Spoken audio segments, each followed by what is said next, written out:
5 seconds. Start. Ladies and gentlemen, I have great pleasure in presiding over the Conference of Ministers of State Governments in charge of social welfare and the presidents of welfare associations in the country. On this occasion, I would like to share with you some of my views for your consideration. This subject of social welfare was mostly dealt with by non-official agencies in the past. It is only after the country became independent that the state and central governments have been making provision in their budgets every year and spending large sums of money for this purpose. It is common knowledge that the governments elected by the people are responsible to the people and answerable to the legislatures concerned.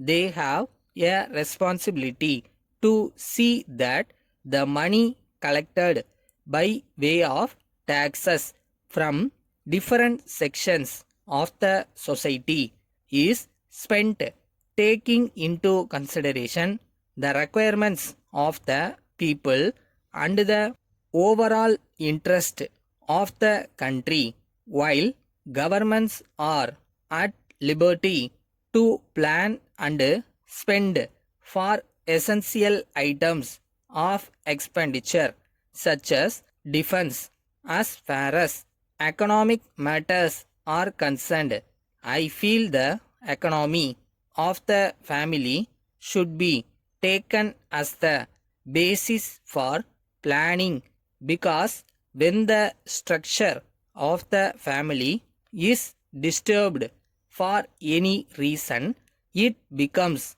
a social problem.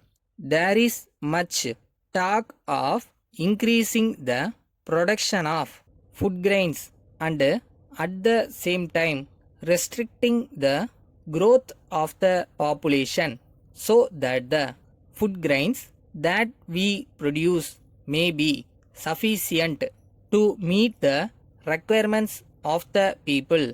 No doubt there is increase in production of food grains and other goods on account of various development schemes, but in spite of the family welfare schemes, it cannot be said that the increase in population has been checked to the extent we desired.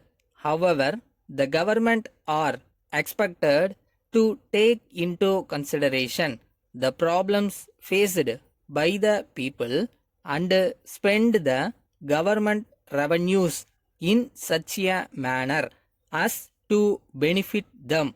The most important thing that the government and the welfare associations should do is to see that children are grown in healthy conditions and also given the right type of education, as the boys and girls of today are the future citizens of the country.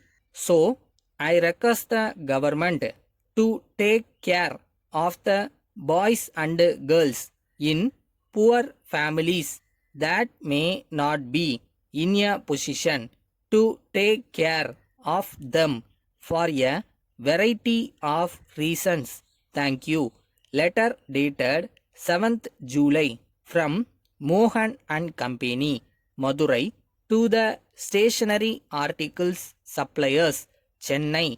Dear sirs, we thank you for your letter dated 10th June.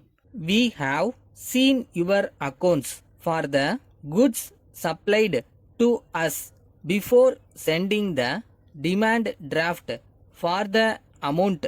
We would like to bring to your kind attention that there is no mention of discount as is usually done, as your articles are very much liked by our esteemed customers.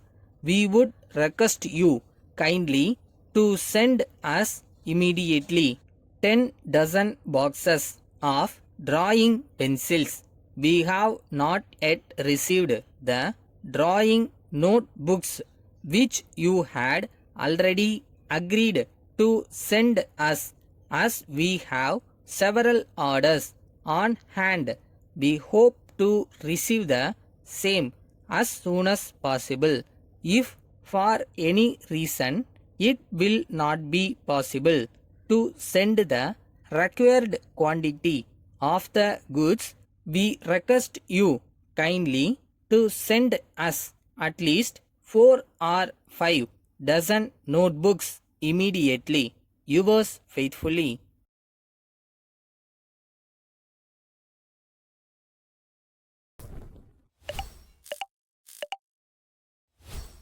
ஒரு ஸ்டேஜ்லையும் யாராவது ஒருத்தர் நம்ம மேலே நம்பிக்கை வைக்கணும். ஆனால் மோஸ்ட்டாக அந்த நம்பிக்கையை நாம் நம்ம மேலே வைக்கணும்.